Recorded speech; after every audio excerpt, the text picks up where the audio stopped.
à propos de la tfila des femmes. Est-ce que la femme qui fait la tfila a le droit de réciter les Baruch She'amar Ishtabach avec bracha, également le Yotzer avec bracha, Ahavat Olam, Emet V'Yatziv, comme les hommes? Alors, pour comprendre le sens de la question et de la réponse, il faut rappeler la règle. Nous avons une règle selon laquelle les femmes sont dispensées de toutes les mitzvot temporelles, c'est-à-dire une mitzvah qui a un moment précis, un moment spécifique à l'accomplissement de la mitzvah. Une fois que ce moment est révolu, la personne ne peut plus pratiquer la mitzvah. Eh bien, toutes ces mitzvot-là, dont les hommes sont tenus, les femmes sont dispensées. Exemple, la soukha. Étant donné que c'est une mitzvah qui a une date fixe, la femme est dispensée. Pareil, le lulav. Pareil, le shofar. Les femmes ne sont pas obligées d'accomplir ces mitzvot. Si elles le font, qu'on a kavod, bravo. Mais est-ce qu'elles peuvent réciter une bracha avant l'accomplissement d'une telle mitzvah dont elles ne sont pas tenues d'accomplir? Alors là, il y a une mahloket entre Ashkenazim et Sfaradim. Les Ashkenaziyot, elles font la bracha. Pourquoi les Sfaradiyot ne font pas? Parce que on dit Asher kideshanu bemitzvotav et tzivanu. On remercie Hachem de nous avoir ordonné cette mitzvah. Or, si la femme n'a pas été ordonnée, comment est-ce qu'elle peut dire Vetzivanu? Dieu nous a ordonné. C'est du mensonge. Alors, comment ça se fait que des Chachamim Ashkenazim, comme les Baalei HaTosfot, on dit que oui, elles peuvent faire la bracha, étant donné que elles parlent de l'ensemble du peuple juif. Elles ne font pas allusion qu'à elles-mêmes personnellement, elles parlent du klal Israël. Le peuple juif a reçu cette mitzvah. Donc, ce n'est pas du mensonge. Quand elle dit Vetzivanu, au niveau national, pas au niveau personnel. Donc, c'est une marloquette qui va rester éternelle pour des mitzvot qui n'incombent pas directement aux femmes. Et elles les accomplissent malgré tout.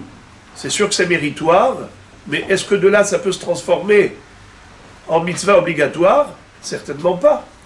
Alors, est-ce qu'elle peut faire la bracha de Vetzivanu? Pour les Sfaradiyot, non. Pour les Ashkenaziyot, oui. C'est comme ça que le Rav Yalkut Yosef, le Rav Ovadia Yosef, a tranché. La prière. Est-ce qu'une femme peut prier? Pourtant, elle mentionne le nom d'Hachem plusieurs fois. Sur quoi est basée la question? Est-ce que la prière est une mitzvah temporelle ou bien est-ce que c'est une mitzvah qui n'a pas de temps prédéfini? Il n'y a pas de temps spécial pour la tfila. Tout le temps tu peux prier, tout le temps tu dois prier. Seulement, tu peux t'acquitter de ton devoir par une tfila que tu choisis de faire. Alors en effet, c'est un grand débat, une grande discussion entre Rambam Maïmonide et Ramban Nachmanide. Selon Maïmonide, la mitzvah, elle est minatora. Ul-ovdo bechol levafrem. Vous devez servir Hachem de tout votre cœur. Comment est-ce qu'on sert Hachem avec son cœur? Eh bien, c'est en le priant, en le suppliant, en réalisant que lui peut nous aider, que c'est lui qui détient la vie avec tout son contenu. De ce fait, lorsque nous prions Hachem, on accomplit la mitzvah de la Torah de le servir avec notre cœur. Car la mitzvah de prier, c'est pas que blablabla avec nos lèvres, c'est surtout l'expression de notre cœur qui se fait verbalement.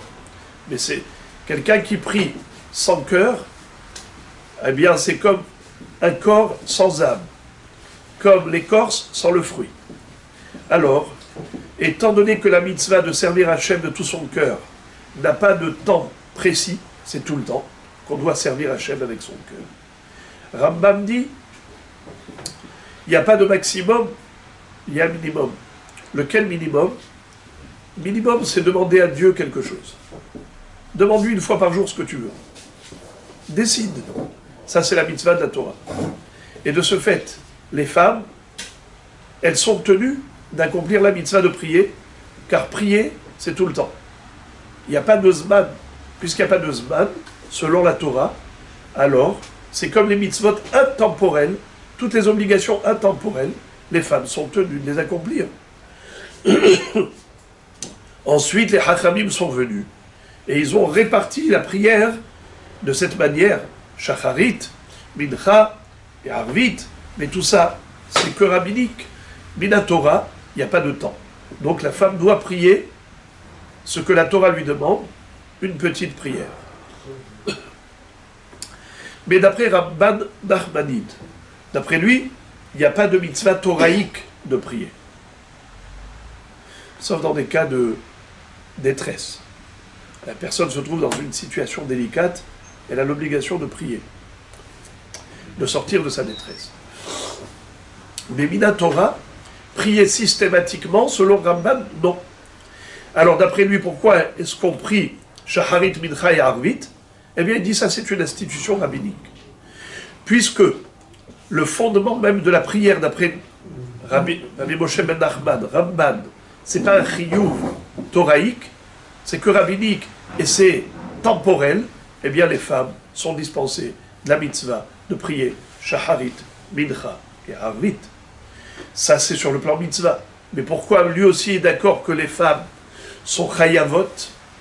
Dans la théorie, elles auraient dû être dispensées, mais dans la pratique, elles sont obligées. Pourquoi? Parce que la prière, c'est pas juste un acte obligatoire, ça a un sens. C'est prier Hachem de nous faire exister. Est-ce que les femmes n'ont pas besoin d'Hachem?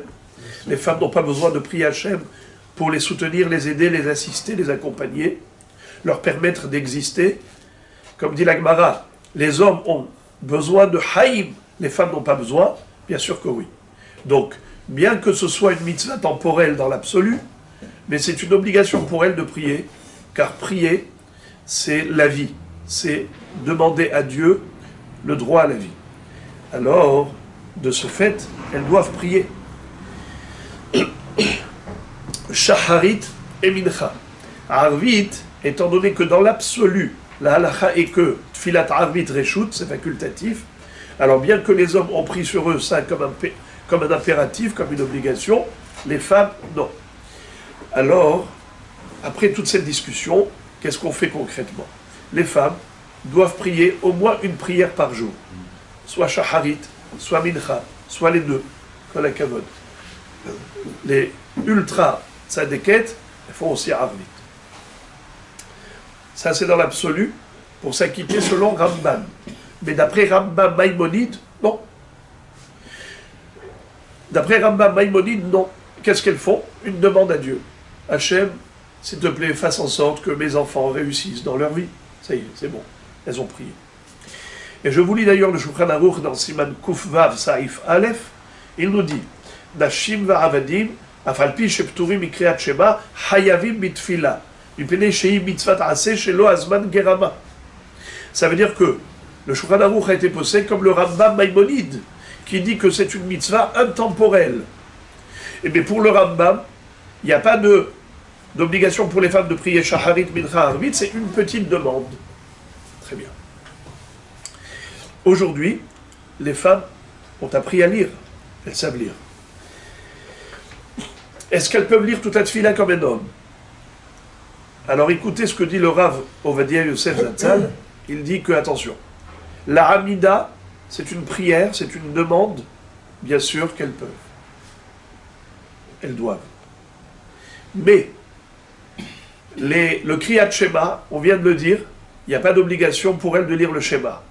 C'est bien qu'elles le fassent, parce que, au moins, Shema Israël, Hashem Elokeinu, Hashem Echad, proclamer l'unicité de Dieu, c'est quelque chose d'extrêmement important, même si ce n'est pas une obligation pour la femme.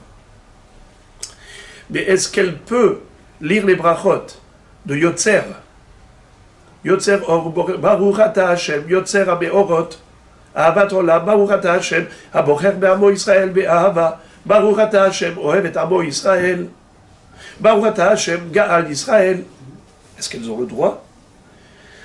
Si on dit que la tefila, c'est une mitzvah temporelle, eh bien, elles n'ont pas le droit de réciter des brachot dont elles ne sont pas tenues, si elles sont séfarades.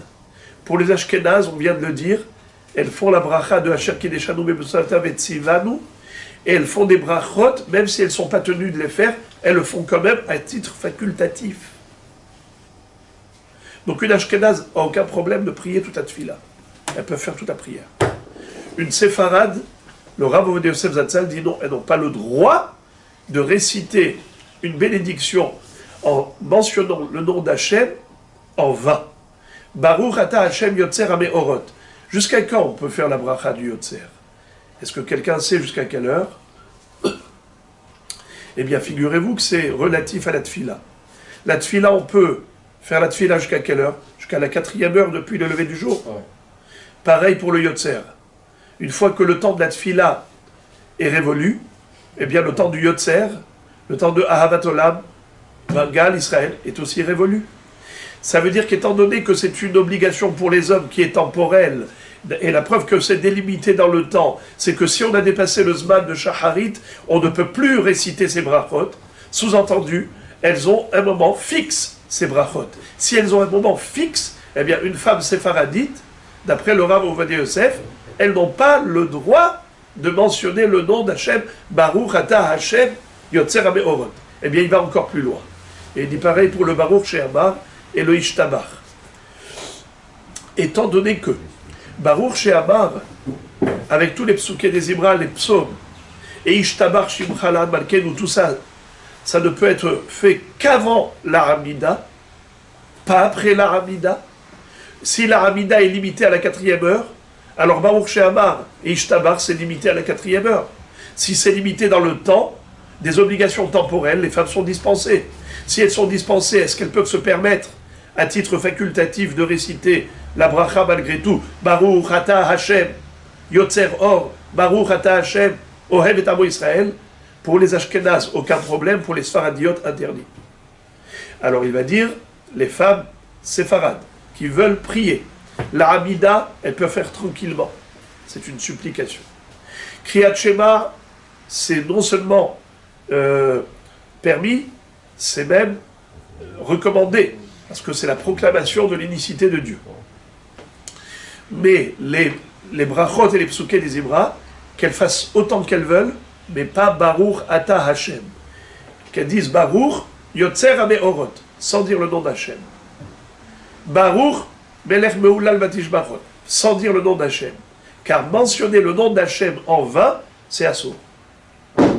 Alors, voilà pour ce qui est de la prière des dames. Également dit-il que le Moussaf, Rosh Chodesh, Shabbat, Yom Tov, le Moussaf n'est pas une supplication.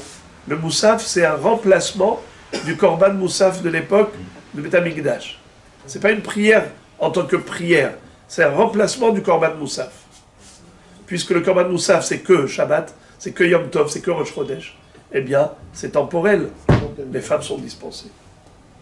Et si elles sont dispensées, elles n'ont pas le droit de mentionner le nom d'Hachem en vain, pour les séfarades à nouveau. C'est comme ça que le Rav Ovadia Yosef a tranché, mais les Ashkenaziyot, elles font autrement.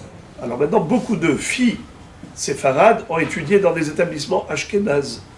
Elles ont fait les teshuva avec elles. Et donc elles ont adopté le minhag ashkénaz. Quand elles viennent consulter le posek Hador d'aujourd'hui pour les séfarades, Rav Ovadia Yosef Zatzal et son fils, Rav Yitzhak Yosef Shivat el-Chaim Tovim, eh bien ils disent que non. Qu'elles fassent à tefila, mais qu'elles retirent le nom d'Hachem là où il ne faut pas le mentionner, pour ne pas mentionner le nom d'Hachem en vain.